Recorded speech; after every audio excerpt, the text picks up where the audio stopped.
government decided not to proceed, and that's a decision that they can explain. So Chris Bryant for the Standards Committee. Thank you. The Ministerial Code says when Parliament is in session, the most important announcements of government policy should be made in the first instance in Parliament. So why did you announce the NHS workforce plan not in Parliament but outside Parliament? I've always tried to announce what I can in Parliament. I think my track record, and the Speaker's always said in the past that I particularly have done that.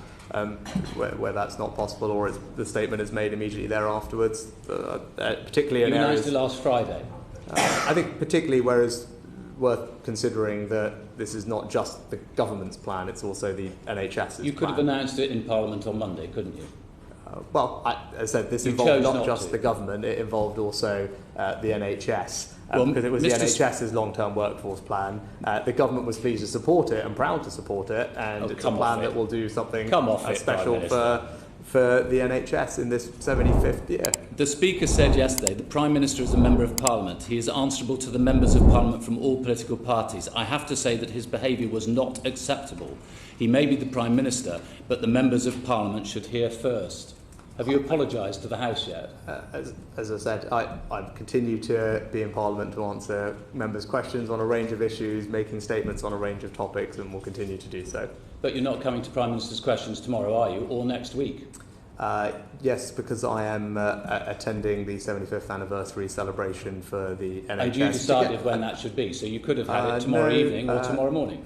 No, again, that's not right. I did not decide when that was, and quite frankly, even if it was on a different day, also because His Majesty is in Scotland on Wednesday, it might have been reasonable for me to be there as well. And with regard to the week afterwards, I'm also at the NATO summit. Remind us when a Prime Minister I don't know whether is the Honourable Gentleman suggesting that I shouldn't attend the NATO summit on behalf of the United Kingdom, as previous Prime Ministers have done. Remind us when a Prime Minister last missed two Prime Minister's questions in a row. As I said, I don't know, but yeah. As I said, I think it's important. Is the Honourable Gentleman suggesting that I don't attend the NATO summit, which I'm not in control of the dates of? No, I'm suggesting that you should be attending Prime Minister's questions and not attending the NATO summit. And you should have made the statement to the House of Commons because your own ministerial code says that that's what you should do. So your view is your view is that we should not be attending the NHS celebration or the King's coronation celebration in Scotland, or indeed the NATO summit. I mean, that's a perfectly reasonable point of view. Let me ask you a different question. Pointing out the Leader of the Opposition also will be speaking. We're talking about your turning up in Parliament. NHS. We're talking about your respect for Parliament. You didn't turn up for the Owen Paterson votes at all. That's right, isn't it? I can't recall. You didn't turn up for the Boris Johnson votes at all, did you? No, I was at a charity dinner for Jewish care. I think that's some cutting it fine, I would argue, since other members of Parliament who were at the same dinner with you and left after you did manage to get back for the vote. I think, with greatest respect, I think their role and my role at the dinner probably slightly different. You chose not to be there, didn't you? That's twice. On two rule-breaking moments, you chose not to be in Parliament. But yesterday, you opined on the rules of cricket. Take us through that. I chose to fulfil my obligation to an incredible charity for whom that is one of their significant fundraising moments of the year.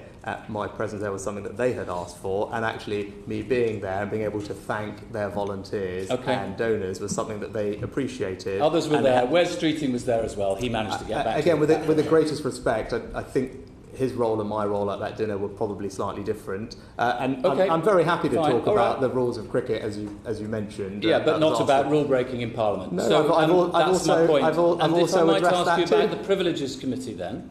So the Privileges Committee has accused 7 MPs of trying to undermine and impugn its work. The Leader of the House has condemned this. Do you think that they should apologise to the House?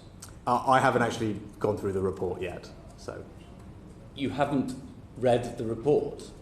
No, I haven't been through the report yet in detail. I've seen it being reported, and I've been very clear in the past that... But you asked Zach Goldsmith to apologise? Yes, because he's a minister. So you have read it sufficiently to note that Zach Goldsmith should apologise? Yes, I've read the findings report. I haven't read the report from cover to cover, no. But It's I have read the 3 pages long. Right, but I've seen the But findings. you know that Zach Goldsmith ought to apologise, but you haven't got an opinion about whether the other 7 should Because there's a apologise. difference between Zach Goldsmith's role as a minister, and I think that wasn't consistent with him being a minister, yes. So you have read the report? I have not read every page of the report. Okay. Sorry, which are you talking about? Which reports? Sorry, anyway. There are 2 reports. The report that we're considering next week, the one in which it says that the committee thinks that the 7 members of Parliament, all of your political party, were seeking to impugn and undermine the committee report. Let me ask you something else. You have to authorise all foreign travel by trade envoys and other parliamentarians and parliamentary private secretaries. In the last year, that's cost £264,192. Why won't you publish the details of who that's being spent on?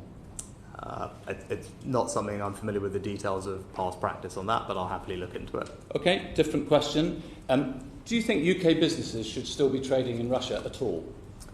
I think UK businesses should be following all the sanctions legislation that we've put in place. Do you think they should be trading in Russia at all, a year after the second invasion? There may be particular circumstances in which some businesses are in the process of either divesting or where it's